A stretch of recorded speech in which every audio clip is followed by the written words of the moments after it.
conseils pour réussir ton ramadan. 5 conseils qui, je l'espère, te permettront de devenir quelqu'un de meilleur. Premièrement, préserve-toi de la télévision et de la musique et de la perte de temps dans ce qui ne t'apporte rien. Le prophète Muhammad sallallahu alayhi wa sallam a dit « 2 bienfaits négligés par beaucoup de gens sont la santé et le temps libre. » Alors, profite de chaque instant de libre pour satisfaire ton Créateur pendant ce mois particulier. Deuxième conseil, lis le Coran et médite-le, même si tu ne sais pas lire l'arabe.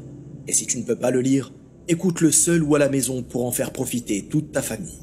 Le prophète Muhammad sallallahu alayhi wa sallam disait « Celui qui récite le Coran avec habileté sera avec les anges scribes purs et nobles, et celui qui récite le Coran avec difficulté aura 2 récompenses. » dans le sens qu'il sera récompensé pour ses efforts dans la lecture du Coran qui lui est difficile et pour sa lecture du Coran en elle-même.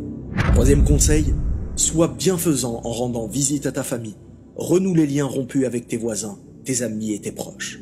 Le prophète sallallahu alayhi wa sallam a dit « Celui qui respecte les liens de parenté n'est pas celui qui rend le bien par le bien, c'est celui qui continue à respecter ses liens même si ses proches les rompent. » Comprenez bien que ce mois est l'occasion unique de renouer avec vos proches, avec lesquels vous avez pu vous quereller.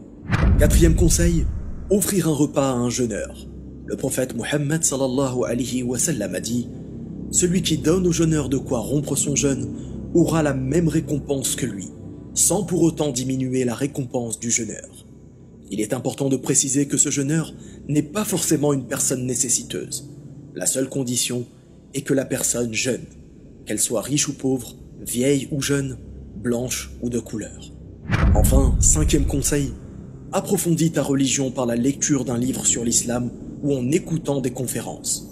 Le prophète Muhammad sallallahu alayhi wa sallam a dit « Les anges déploient leurs ailes pour celui qui étudie la science pour faire plaisir à la demande d'Allah. » Je profite de cette occasion pour vous dire que tous les jours pendant le mois du Ramadan, des lives auront lieu sur la chaîne Minute Islam à 19h30. Le livre « Les leçons importantes pour la communauté » y sera lu. Un livre pour connaître les bases de l'islam. Petit bonus, 6e conseil, veille la nuit du destin ou mieux encore, les 10 dernières nuits impaires. Abu Hurayra radiyallahu anhu rapporte les propos suivants du prophète Muhammad sallallahu alayhi wa sallam. Quiconque veille en prière la nuit du destin avec foi et conviction aura tous ses péchés passés pardonnés. Pour finir, mettez-vous à la place de l'ensemble des personnes qui ont quitté ce bas monde en cours d'année. Pensez-vous qu'elles avaient conscience que le Ramadan dernier était leur dernière occasion de réussir ce mois? Avec certitude, non.